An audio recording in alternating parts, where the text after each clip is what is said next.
Hello, my wonderful, beautiful friends. Guys, welcome back to r/MaliciousCompliance, where people follow orders to a T to spite someone. And in this episode, Opie tells a story about a power-tripping Karen who becomes the big boss. And guys, you already know what Karens who get put in positions of power end up doing. They destroy things. And honestly, it gets really bad. Guys, I hope you enjoy the story today. And as always, you can send or link your post to this email right here. Let's dive in. Several years ago, I was in desperate need of a job. I was recently released from active duty in the US Army under a medical discharge, and I was bouncing around from dead-end job to dead-end job. I had very little real-world skills to offer employers, so my options were limited. That's when I took a chance and interviewed with a small security company, and I was immediately hired. They liked that I had served, and they grilled me with questions only a veteran would know, and then they sent me to work on their biggest contract. I was on site of a massive multi-million-dollar construction location. A large-named oil company was building a new headquarters, and, well, massive construction project doesn't seem like a big enough description. As security, a bulk of our responsibility was checking all construction workers and contractors through the gate, and also inspecting vehicles for possible stolen property and serve as a deterring force. To put it simply, every day, my gate alone would process about 1,000 to 2,000 cars during my 8-hour shift. The site was running 24 hours a day, 7 days a week, to meet the very tight construction schedule. I was only on one of 3 gates, so that's about 3,000 to 6,000 cars that came on site every day in this 8-hour period. Massive construction site. As a side note that'll become very important later in the story, each car that came through had to undergo a strict inspection when the driver is first assigned to work on the site.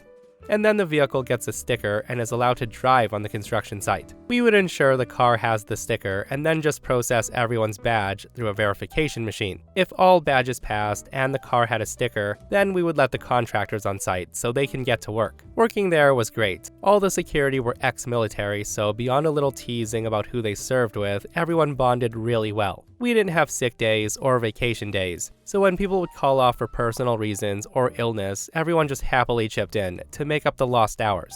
And because of this teamwork, our big boss overlooked the call-offs and let us make overtime money. No write-ups, no punishments. Sometimes, we were working 16-hour shifts back-to-back. I spent many nights sleeping in the parking garage in between shifts because it was easier than driving home, sleep for a few hours, only to come back to work for another 16-hour day. We were in outdoor conditions in all weather, and we were on our feet on concrete the entire time. Sitting down was a luxury that we rarely saw. We couldn't even leave the gate for any reason, unless we were relieved by a supervisor who would try to come by twice during this 8-hour shift to let you go to the porta potty or quickly eat your lunch. Rain, summer heat, bug storms, hail, you were out by your gate with no protection other than a construction hard hat. Now, I know these conditions sound horrendous, but really, it was the best job I've ever had. Because of the conditions, it was no wonder that 95% of employees were male. We tried hiring females, but most would last a few days before quitting. The people who did not quit in a few days were lifers, and they loved the job. So the problem began around 3 months into the job. One of the supervisors was quitting to go back to school, so a position opened up.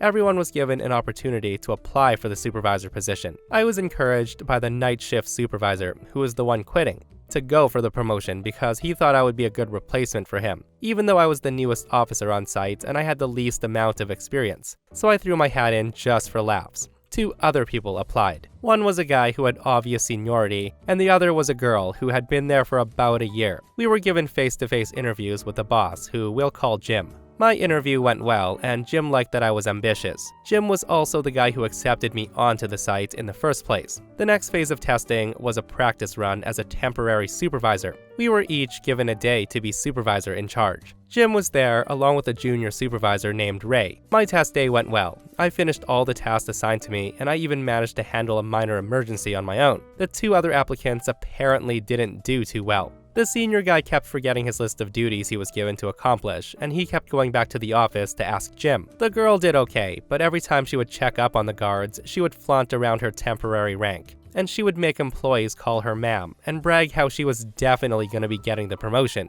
Imagine her shock when I was given the position as the new night shift supervisor. To say she was angry was an understatement. Apparently, she was so upset that she didn't get the promotion that she called me on my personal cell phone. She stole my number from the supervisor emergency phone. To add to the situation, I had not yet been informed I got the promotion. Nothing official had been put out just yet. So this is not a direct quote, but I'm paraphrasing as best as I can. The conversation went something like this. I picked up the phone and I said, "Hello." And the girl says, "How does it feel?" I said to her, who's this? She then responds, "What? You don't know? I thought supervisors are supposed to know everything." Hearing her say that, I was very confused. I said, you called OP. I think you may have the wrong phone number." The girl replies, "I know who I called. Don't pretend like you don't know. You got the promotion because you're all sexist pigs."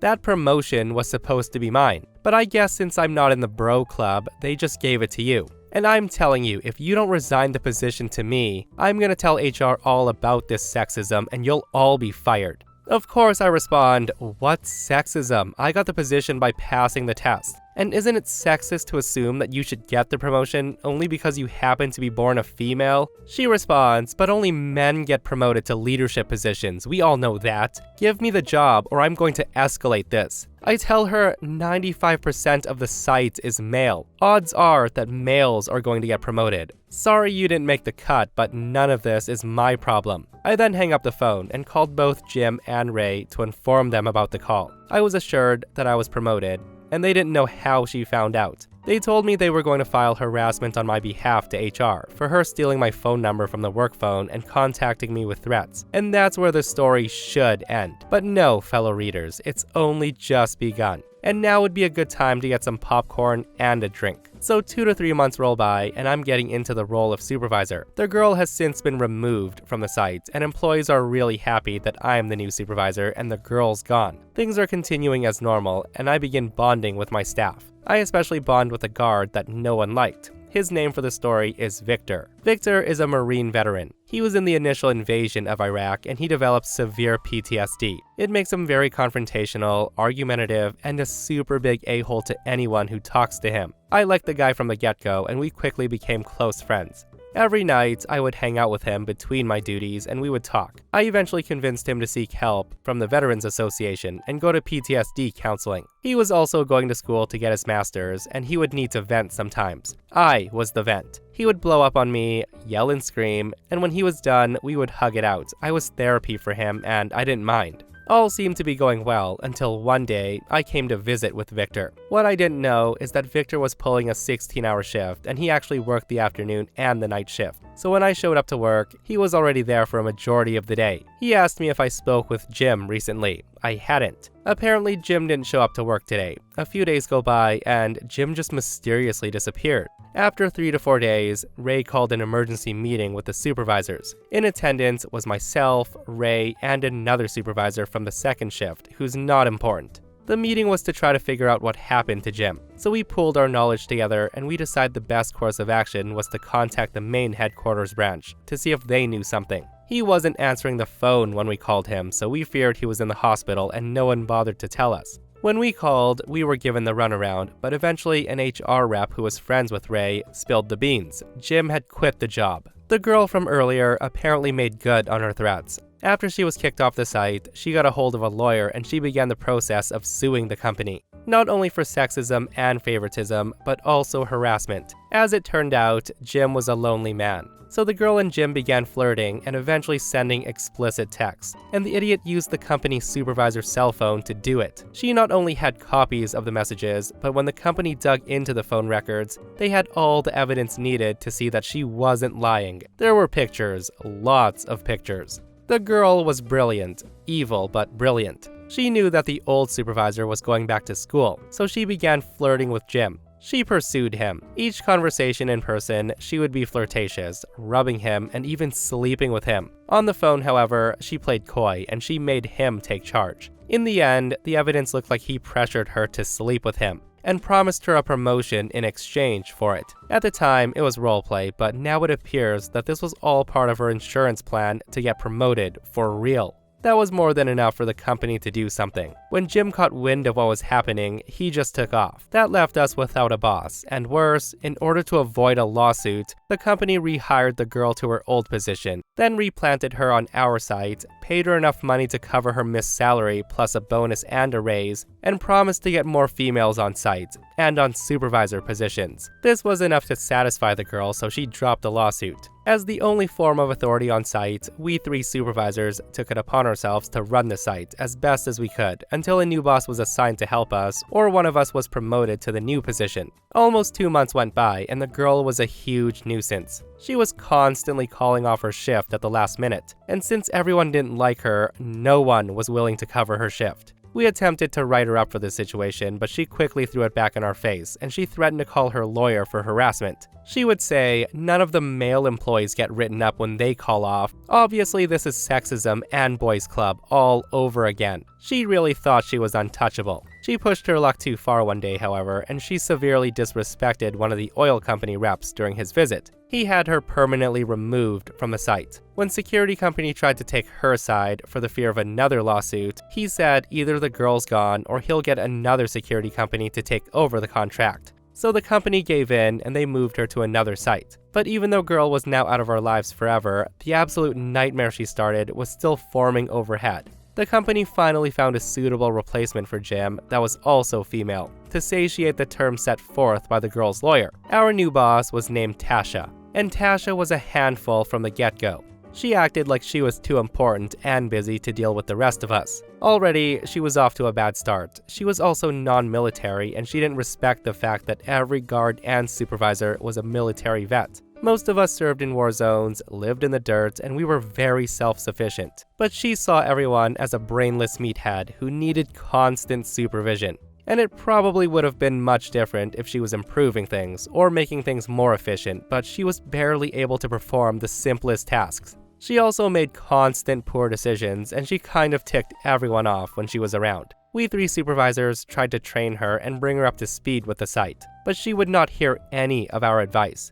After a few weeks of her settling in, she began to get worse. We started seeing a ton of write-ups flooding our desks, like dozens and dozens for a single employee, and the write-ups, while technically correct, were the most petty things imaginable. Her favorite was writing up employees for breaking uniform regulations. If you have a stray string on your uniform, that's a write-up. If your shoes are dirty, that's a write-up. Glasses smudged, that's a write-up. And if you had a haircut she didn't like, you guessed it, write-up. The best was her writing up a guard because his uniform was wet, because it was raining outside. And that's after she told us we're not allowed to seek shelter because of our duties. Every gate had a guard shack available. It was a small space with just enough room for a chair and a table. It had a small AC and a mini fridge to keep water, Gatorades, and our lunch cold. But no one could use the guard shacks anymore because they were so far away from the gates. They were still within eyesight, but we had to physically badge in vehicles and employees,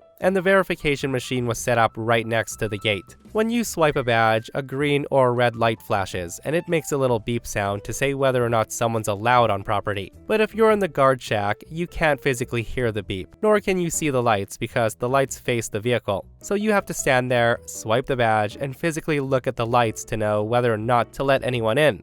Also, remember the car stickers? They were positioned on the windshield, so you can't see them from the shack 30 feet away from the gate. And because of the massive volume of cars coming and going, there wasn't any time to walk to the guard shack, much less sit down. We tried to explain that to Tasha, who just didn't seem to care. It also became very clear that she was focusing on one guard at a time. Every write-up and disciplinary meeting was laser-focused on one individual. Eventually, that person would get so sick of the harassment that they would quit, and as soon as they were gone, she would focus on another guard. The entire site went from a dream job to the most hostile work environment that I've ever bore witness to. And that's saying a lot. I served 10 years in the army and served 3 tours to Afghanistan. I have served under some of the most idiotic leadership imaginable. People who only got promoted because they were in the army so long that eventually they would get promotions. Ask a veteran, they'll understand what I mean. And all that time, all those dead-end jobs with king of the tiny pond managers I used to work for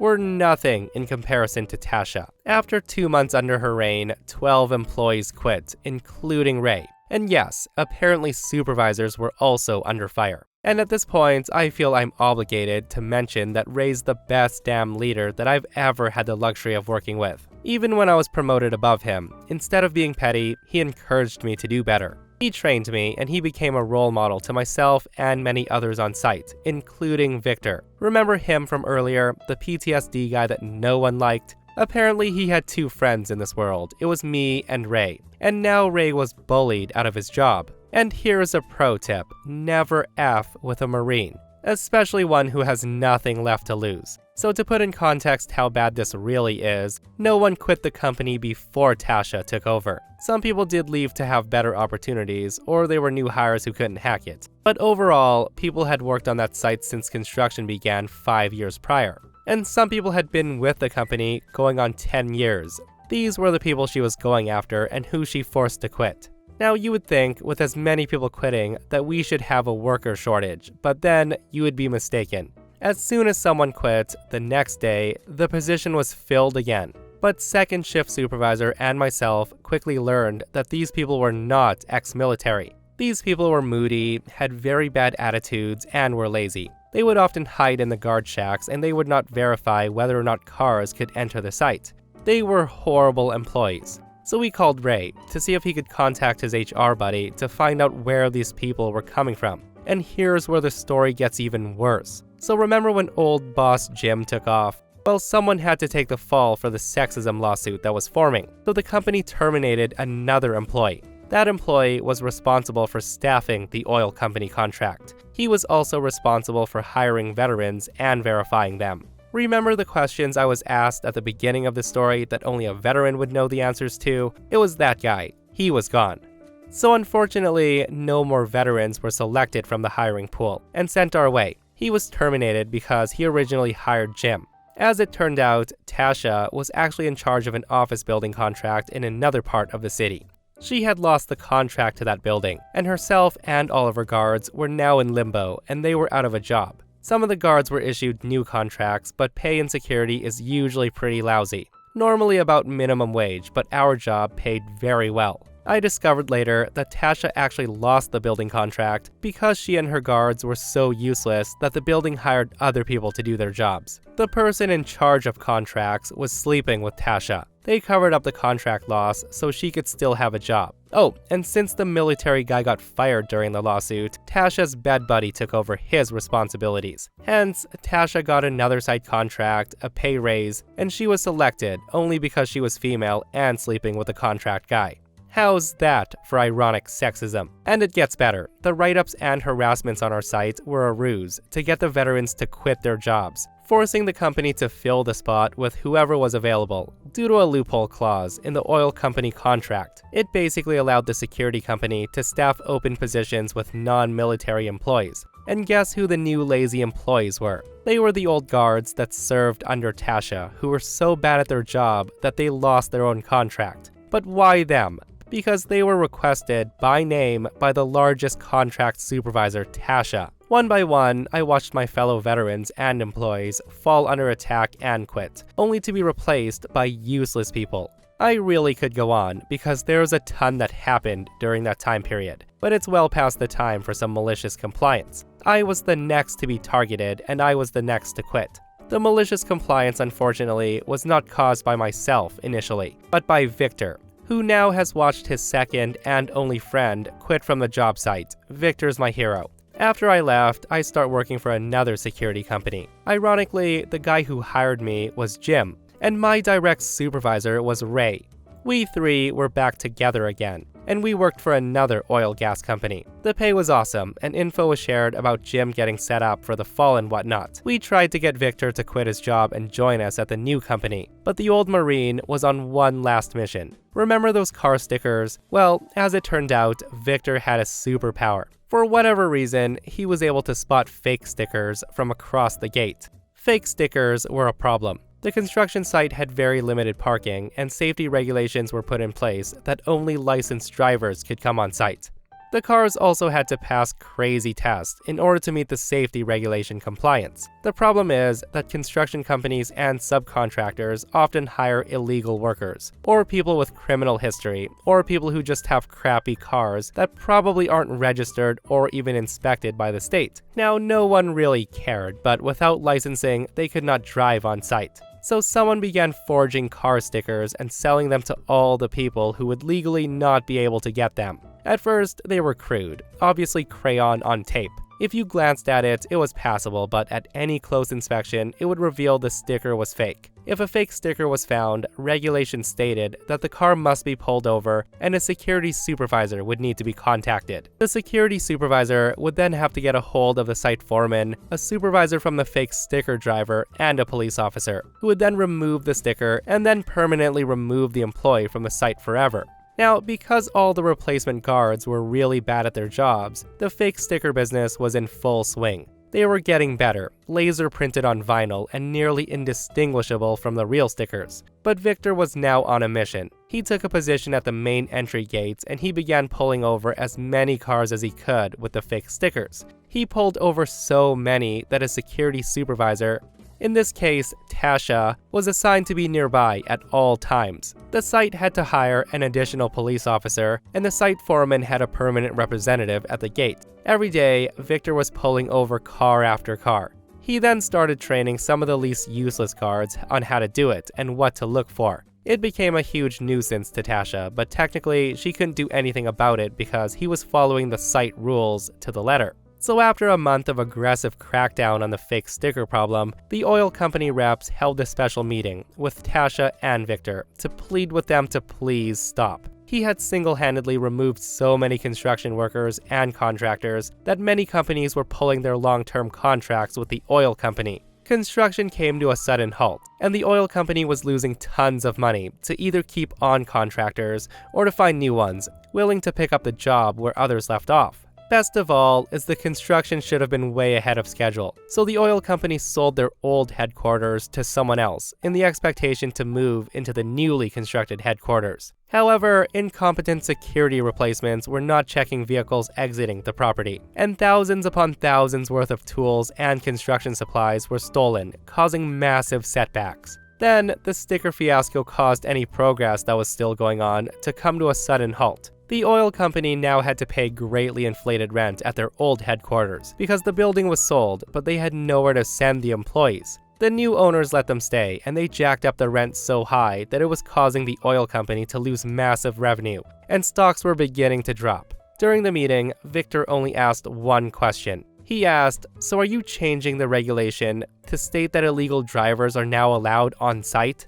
Of course, they didn't change it. They couldn't, and Victor knew it. The meeting came to a close, and Victor returned to his gate and continued his mission. After a few days, an accident occurred on site. The blame was the drivers, but the buck was passed to Victor, who became the fall guy, and he was terminated from the security company.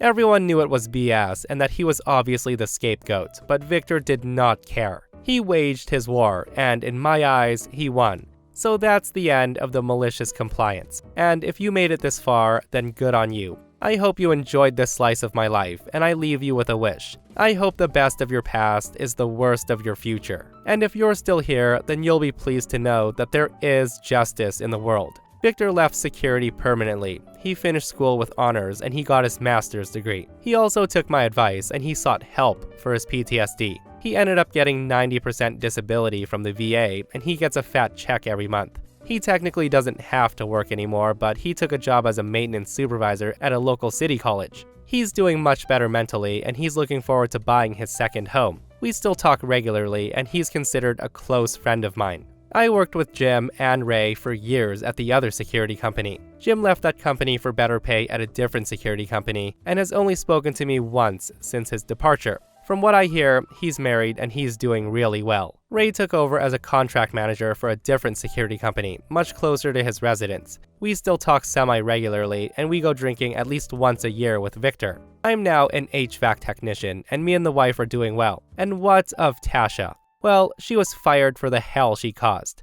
It took years to unravel the drama, but eventually, karma caught up to her. Jim called me once, and he warned me that Tasha was looking for a new job in my security company. She then interviewed for the position at my company, and guess who did all the employee hiring? This guy. I had another officer send her into my office. She walked in all dressed up, smiling, ready to do her interview, and then she saw me. Her smile then faded, and she walked out without ever saying anything. I then made a call to Ray, and I gave him a heads up that she was out there. He told me that when she saw him, she broke down crying. She confessed that since she was terminated, she's been unable to find a job. Everyone who interviews her just so happens to be an ex-military veteran who used to work on an oil company construction site. She was losing her home, and her husband left her and took the kids when he found out about the contract guy she was sleeping with. She was living out of her car. She pleaded him to help her get a job. And Ray, the most professional man that I've ever met, was an ex-Marine. He knew what happened to Victor, about how she threw him under the bus. He told her to beat sand and to tell Satan hi for him when she goes to hell. I'm leaving you with a pro tip: never mess with a Marine. Holy moly, was that ever a crazy story, guys. And who would have thought that one person could single-handedly mess up a giant company that badly? And guys, I can't even begin to imagine how much money the company was bleeding, all because Tasha was bringing in her useless friends. And clearly Victor's the MVP in all this, because what he did was beyond awesome. OP said it best: never mess with a Marine, especially one that's got nothing to lose. And that, my friends, brings us to another end of our /malicious compliance. Guys, I hope you enjoyed today's stories. If you did, hit that thumbs up. And if you're not subscribed, consider subscribing so you don't miss these crazy stories. And if you missed the last episode on the channel, it's in our /entitled People episode, where OP's psycho teacher decides to cut his insulin pump, guys. It's such a wild story, so go check it out if you haven't. And myself and Stevie Boy will see you guys in the next one. We love you.